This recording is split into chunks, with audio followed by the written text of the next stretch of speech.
Today I will be reading The Hallo-wiener by Dave Pilkey. There once was a dog named Oscar who was a half dog tall and 1.5 dogs long. Because of his unusual shape and size, all the other dogs made fun of him. Wiener dog, they called him. And Oscar did not like it one bit. Oscar's mother was no help either. Every morning when the dogs walked off to obedience school, Oscar's mother stood in the front yard, waving and calling out, "Farewell, my little Vienna sausage." And the other dogs laughed and laughed. At the time, Oscar was upset by all this, but not today. Today was Halloween, and Oscar was thinking about other things.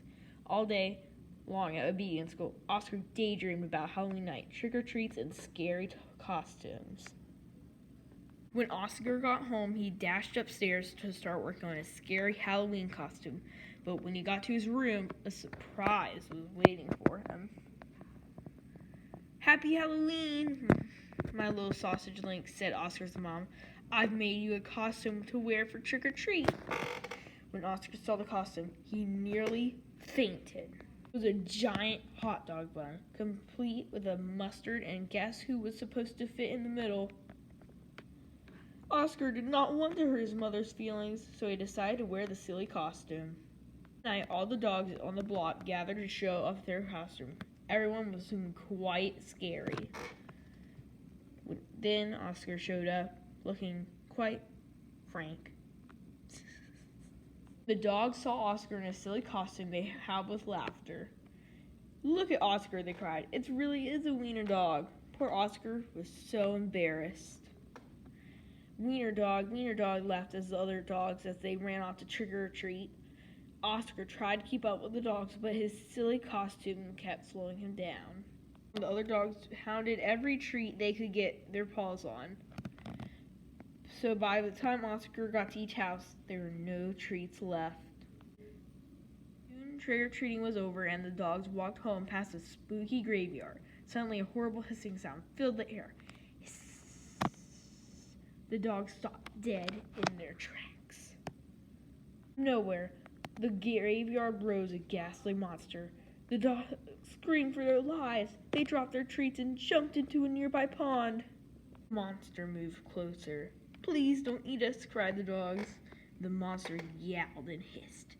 "Boo-hoo-hoo," sobbed the dogs. The monster jumped up and down. "Somebody save us," shrieked the dogs. Just then, somebody showed up. It was Oscar. Because Oscar was so short, he saw something that the other dogs had not seen. "That's no monster," cried Oscar, and with a loud bark, Oscar waddled to the rescue. Rip! And there, standing in the moonlight, was a couple of ornery cats. "Help!" cried the cats. "We're being attacked by a giant Frankenfurter." And then they ran off screaming through the graveyard. "Ah! A hot dog's chasing us!" Ah! The dogs in the pond had seen the whole thing, and now it was their turn to be embarrassed. "We've been chased into a pond by a couple of cats," they moaned. But Oscar was a true friend, and he leaped into the water and swam out to the dogs. Oscar's silly costume made a wonderful little raft, and the dogs climbed on. "All aboard," Oscar said, and the dog paddled back to the shore. Got back to dry land. All the dogs shared their Halloween treats with Oscar. Because Oscar had been so brave, the dogs changed his nickname from Wiener Dog to Hero Sandwich. And from that night on, nobody ever made fun of Oscar again. Happy Halloween!